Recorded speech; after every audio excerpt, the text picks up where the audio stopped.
welcome back to another video. My name is Abby and today we're talking about how to manifest high performance. And I want to stop, I want to hit the brakes, and I want to say thank you to you watching this video right now. Thank you for those of you who continue to watch my videos, who have been here, who continue to support, who are part of this community, who comment, who email me, everything. It means so much to me. This has been an amazing journey and it is just getting started, so I can only imagine what is next. But I want to take the time to just say thank you because it really fills my heart with goodness and happiness and joy. Also, if you have wanted to work with me one-on-one, I am still offering the donation-based work. The description box below has the link, and we'll basically get together through Skype and we'll work together, identify your limiting beliefs right now, help you see it differently so that you can shift your perspective and start manifesting whatever it is that you want in your life. So if that resonates, if you're interested, hit that little link. So back to the video, how to manifest high performance. This could be about grades. This could be literally about sports. It could be about your career, whatever it is where you're wanting to elevate it. I've gotten a lot of emails about grades and I thought, why not do a sports, grades, and everything else high performance in one video? So some of you may know that once upon a time, I was a world-class athlete. Insert my picture here. That was me actually in 2008 at the World Indoor Championships in Spain. I got to represent the United States. Now you might have thought, oh, Abby, you're always good at sports. You probably like have some special thing and you were good at sports and that's that. And that's not for me. Well, let's unravel that a little bit more. I want to share a little bit about my story so that you can relate it to you and see that it's not quite the case. For one, yes, I'm physically pretty strong. I've always been strong, and training in weights made me stronger. However, there's nothing I really had that was exceptional compared to a lot of people that I was also in that world with. They were more explosive, they were faster, they were taller, they were literally bigger than me. At my top performance, I was about 200 pounds or 90 kilos and about 5'7", maybe 5'8" with my shoes on. I don't know what that is in centimeters or meters, whatever it is. So what you have to understand is it wasn't some physical thing that separated me, right? It was literally the way I saw myself. It was my mentality. My top rating, I was 39th in the world in shot put. That means there was only 38 other females in the world who could beat me at that time, and I was continually to go up. So how did I get there? Yes, I went through high school and I had pretty good performance, but what you need to understand is that in college I actually sucked. I got into a program, everyone was trying to do the best they could, but a long story short, I started sucking. I was not good. My performance was plummeting. My self-confidence was going faster down the drain. It was terrible. It was so frustrating to work hard and harder and harder. I was working as harder than I'd ever worked and getting less results. And some of you out there right now might be resonating with that, like, yes, Abby, finally.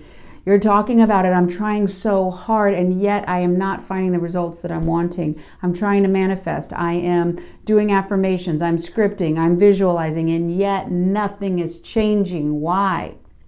Well,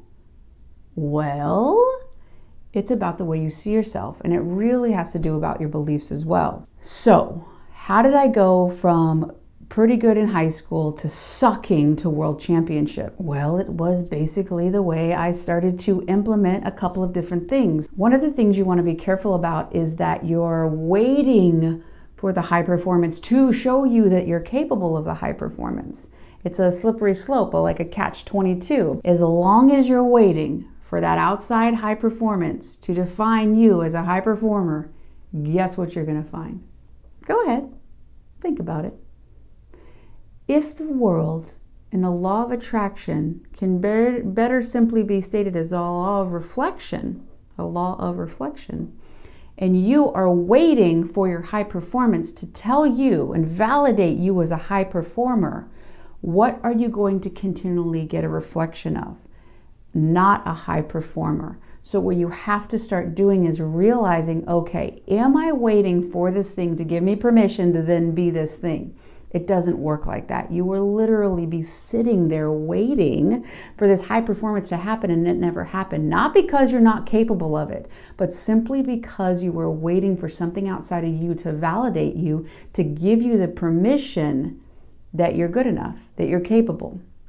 So as you start recognizing, okay, I am working harder and I'm looking and waiting, oh, still not a high performer, oh, still not a high performer. You have to give yourself permission before you ever even see it, a glimmer of hope out in the outside world, because you're believing yourself and you're listening to yourself and you're following that intuitive guide. So in my case, what it looked like was I was in a situation, the training wasn't great, I was really not happy. There were other top performers, which really was detrimental to my confidence, because I'm like, wow, they're doing it, why can't I? So what I needed to see there, younger Abby, if she could see, oh, look, I'm comparing myself to somebody else and I'm making myself less. They're doing it, not me. And another way to say that is something's wrong with me. That wasn't true. That wasn't a situation in which worked best for the way that I physically respond to weights. That's that, right? It just wasn't a good fit. As I started trusting myself and thinking, oh, okay, maybe there's a different place. Maybe there's somebody else who can help me. I followed that. I ended up getting a great coach in a situation and training that I started to blossom. I did not get that opportunity and then start having confidence in myself. I started trusting and believing in myself, and I was able to then find the opportunity. It's very, very, very, very important that you distinguish that. You're not waiting for outside of you to change. You have to decide that you are that person. You are able and capable of performing at that level. You start being in alignment with that, taking action to find people who can help you train. If it's about grades, maybe a tutor.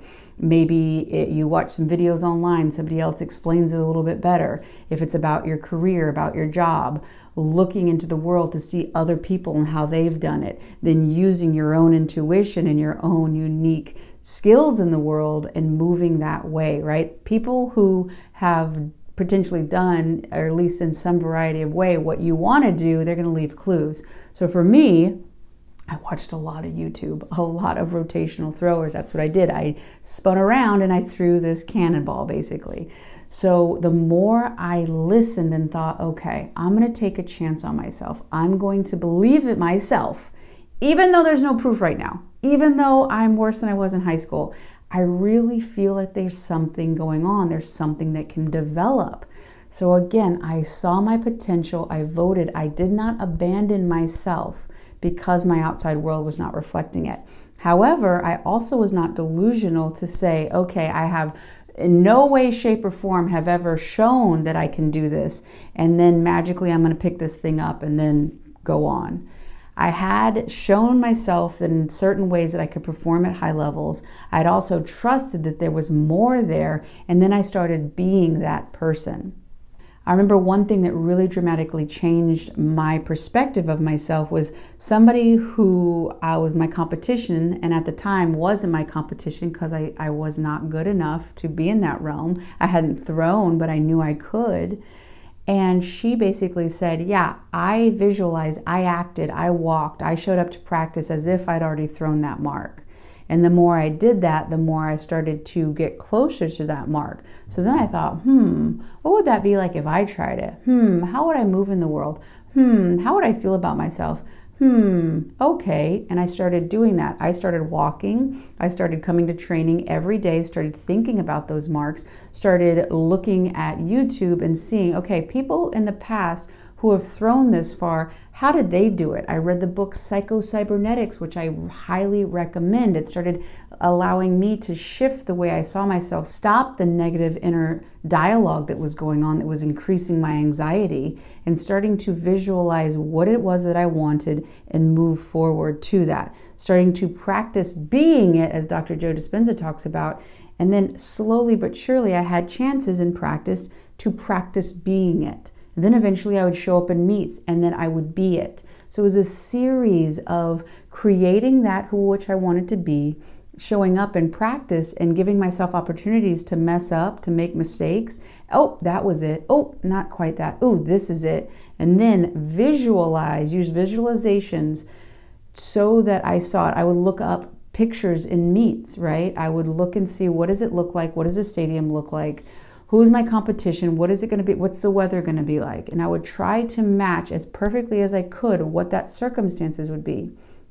Now I realized that regardless if it looked different, I was ready. I made a decision about my potential, about my capacity as an athlete to handle certain high-level things. One of the most scary situations I'd ever been in as an athlete was showing up to the 2008 Indoor World Championships. And I felt like, oh God, I'd done something wrong. I'm a fraud. And what I had to do was I had to regroup and remember who I was, because in that moment I was abandoning myself. And what I did is I reminded myself of who I am, what I am capable of, how I got here. Consistent, continual. So consistent and continual votes of you, towards you, for you, being in that way. So if it's about grades, I am capable of this. I'm going to show up. I'm going to start being that. Okay, did I miss some marks? That is not a definition of me. That is only an expression of where I am with my skill. I can improve my skill. I will improve my skill. And this is how I'm going to do it. You get a little, you adjust your plan, you adjust your strategy, and you come back stronger. If you get a mark or a performance that doesn't meet your standard, you do not take it as a reflection of who you are or your value or your worth. You say, okay, I can make these adjustments, and then I will see that reflected back to me, because I have made a decision about who I am and what I am capable of, and I will not negotiate on that. I will not abandon myself for an external reflection. I will make improvements, and I will continually show up as that version of me, act in that version of me, and eventually I will see that reflected back. Every time that you use your outside world to define your capability, to define your potential, you will always be stuck in that. If that changes, then I'll feel better about myself. When you decide who it is you are, and you start to put out that energy and you start acting in that skill level, you start gathering those skills and being in the world that way, your life will change, your skill level will change, and you will rise up to who it is you see yourself to be. It's not up here and then you meet that. You inside are radiating out high performance, and therefore the universe, the quantum field, has no other choice but to reflect it back to you, because that's who you are thinking, who you are feeling yourself to be, and your actions go in alignment with that. I really hope you've enjoyed this. If you have, hit that like button below. If you haven't done so already, join this community. We would love to have you by clicking that subscribe button. And if you really like this video and got value out of it, I recommend that you watch this little one right here. Just click that little link right there. It's going to take you to this video. I love y'all, and I'll see you on the next one.